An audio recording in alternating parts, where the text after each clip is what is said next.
tipo de dato abstracto, o TDA, es un modelo matemático que define un conjunto de operaciones y datos permitidos sobre ellos, sin especificar detalles sobre su implementación. Esta forma de abstracción nos permite trabajar con estructura de datos sin preocuparnos por cómo están implementadas internamente.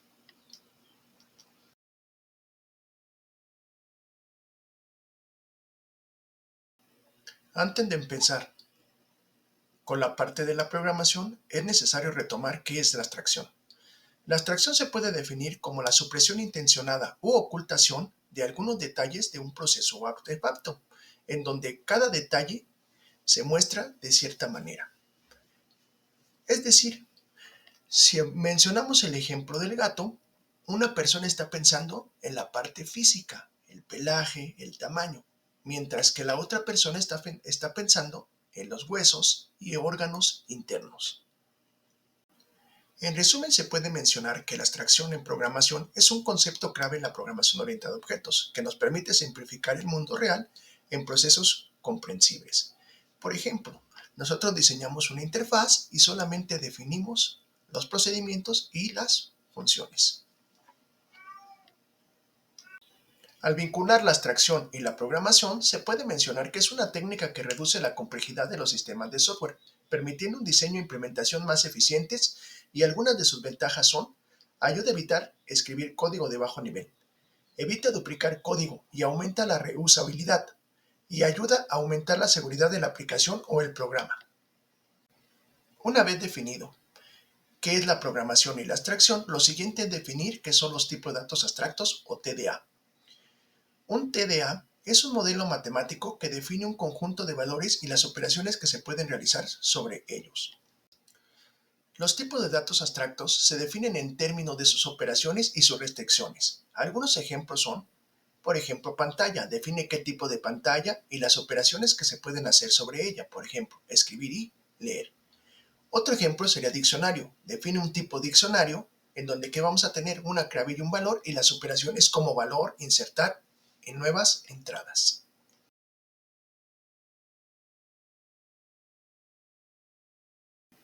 A continuación vamos a ver las especificaciones lógicas de un tipo de dato abstracto. Al diseñar un tipo de dato abstracto con la técnica de abstracción, hay que tener en cuenta lo siguiente. Primero, puede aplicarse a cualquier lenguaje de programación, y en segunda, puede aplicarse en cualquier concepto o objeto del mundo real.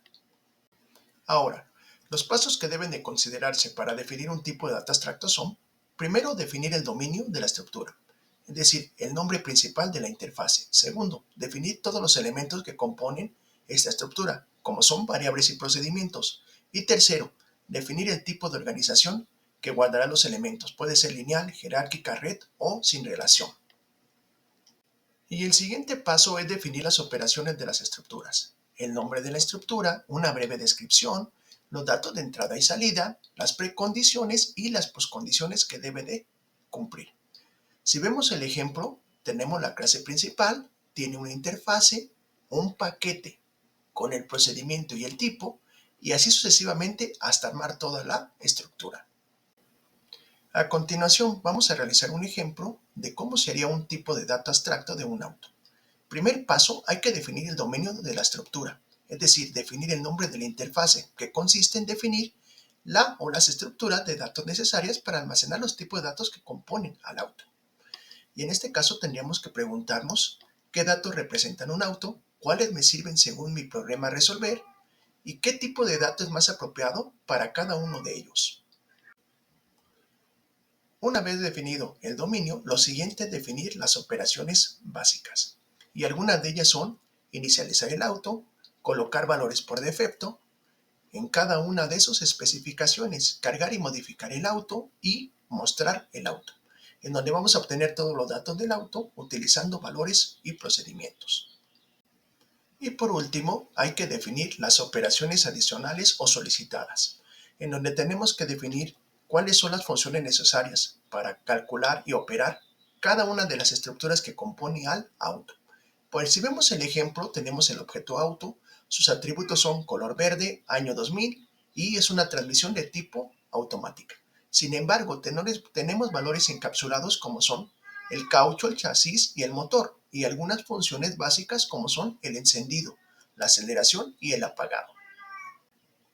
En resumen, podemos mencionar que un tipo de data abstracto debe de contener una estructura de datos que permita almacenar la información, conocida como interfase, las operaciones que permitan inicializar el tipo de data abstracto con cada uno de sus elementos. Segundo, establecer los valores al tipo de dato de cada una de sus partes. Tercero, modificar el TDA con sus valores posibles. Y el cuarto, mostrar el TDA con cada uno de sus valores.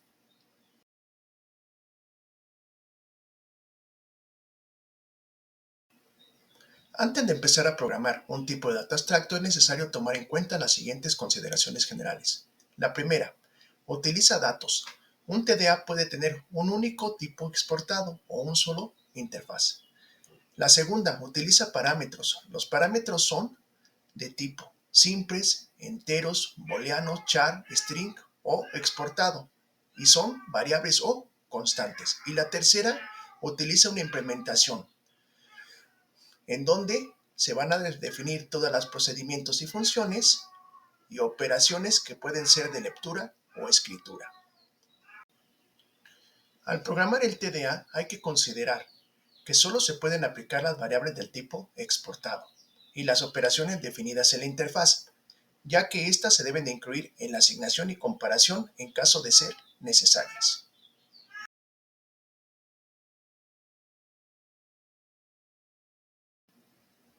Para documentar el TDA del ejemplo del auto es necesario, primero, definir todas las partes del auto que lo componen, o dominios, basándome en un ejemplo del mundo real. Por ejemplo, empezamos definiendo los datos generales, el tipo de motor y combustible, la transmisión y el movimiento, el sistema eléctrico y de seguridad, y por último los neumáticos y la dirección. Segundo, definir todas las variables del dominio. Y empezamos con los datos generales. La primera variable es una marca, que es el string, y va a llevar la marca del auto, por ejemplo Toyota. El segundo es el modelo, también un string, y va a ser el modelo del auto, por ejemplo Corolla. El tercero, el año, es un entero, y va a llevar el año de fabricación, por ejemplo 2022. El tercero es el color, que es un string, y va a llevar el color rojo.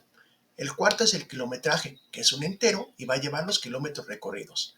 Ahora, si consideramos el siguiente dominio, que es motor y combustible, hay que considerar el tipo de motor, que es un string, que puede decir que es un motor de gasolina, diésel, eléctrico o híbrido. El siguiente, la cilindrada, que es un float, la capacidad del motor en litros. El tercero, la potencia, que es un entero, potencia en caballos de fuerza. El torque, que también es un entero, el torque del motor. El que sigue, la capacidad del tanque, que es un float. ¿Cuántos litros tiene el auto en combustible? El siguiente, el combustible actual, cuál es el nivel actual del combustible, y el último, el rendimiento, es decir, cuántos litros rinde ese auto en kilómetros. Y continuamos así definiendo cada dominio o interfase. Continuamos con la transmisión y movimiento. La transmisión hay que definir que es un string y decimos si es manual o automático. La velocidad actual es un entero y va en función a la velocidad actual en kilómetros sobre hora. La velocidad máxima también es un entero y es la velocidad máxima que puede correr el auto. Y por último, el estado, que es un string que puede ser apagado, encendido o en movimiento. Si tomamos el siguiente dominio, que es el sistema eléctrico y seguridad, hay que considerar el nivel de batería, que es un entero, el porcentaje de carga de la batería, considerando que puede ser de 0 a 100. Luego, el siguiente son las luces encendidas, que es un booleano, que nos va a decir si están o no están encendidas. El siguiente, los frenos, que pueden ser ABS. Es un tipo booleano que indica si el auto tiene frenos ABS o no tiene. Y por último, bolsas de aire, que nos va a definir cuántas bolsas tiene y es un tipo entero. Ahora, si tomamos el dominio de neumáticos y dirección, hay que considerar la presión de las llantas, que es un string, en donde vamos a definir la posición de la llanta y cuánto aire tiene. Y por último, consideramos la dirección asistida, que es un booleano, que indica si el auto la tiene o no la tiene. Una vez definidas todas las funciones de los módulos e interfaces, lo siguiente es definir las operaciones. Hay que considerar operaciones básicas como inicializar el auto, cargar y modificar el auto o mostrar todos los datos del auto. Una vez definidas las operaciones básicas, lo siguiente es definir las operaciones adicionales o solicitadas. Las principales son utilizadas para calcular o operar las básicas. Por ejemplo, acelerar implica presionar el clutch y cambiar la velocidad. Ahora hay que definir todos los procedimientos o funciones en función a cada tipo de dato. Y empezamos con las funciones generales, que es encender, que enciende el auto, apagar, apaga el auto, acelerar, que va en función a la velocidad y es un tipo de entero, frenar, que en ese momento va a reducir la velocidad del auto, reversa, que vamos a conducir hacia atrás, y cambiar de transmisión, que es un tipo string, que puede ser de manual a automática. Ahora, si consideramos la interfase motor o combustible, es llenar el tanque, consumir combustible, va en función a la cantidad tipo float, verificar el nivel de combustible y calcular cuánta autonomía tiene ese auto en función a la gasolina disponible. Y por último, lo que tenemos que hacer es considerar las últimas interfaces. Por ejemplo, transmisión y movimiento, que el primero sería verificar el estado del motor para ver en qué estado está el motor. El siguiente, verificar el estado de las velocidades.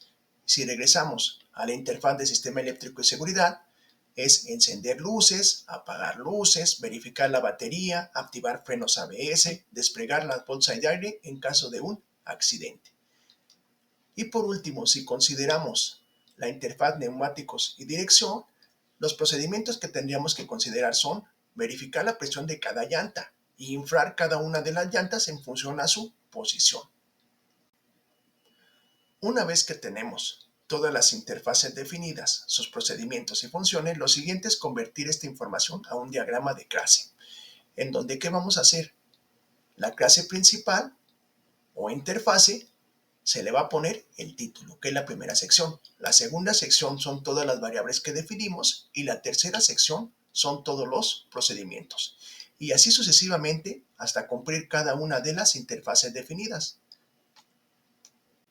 Y el último paso es, a partir de este diagrama de clase o interfaces, generar cada uno de los códigos.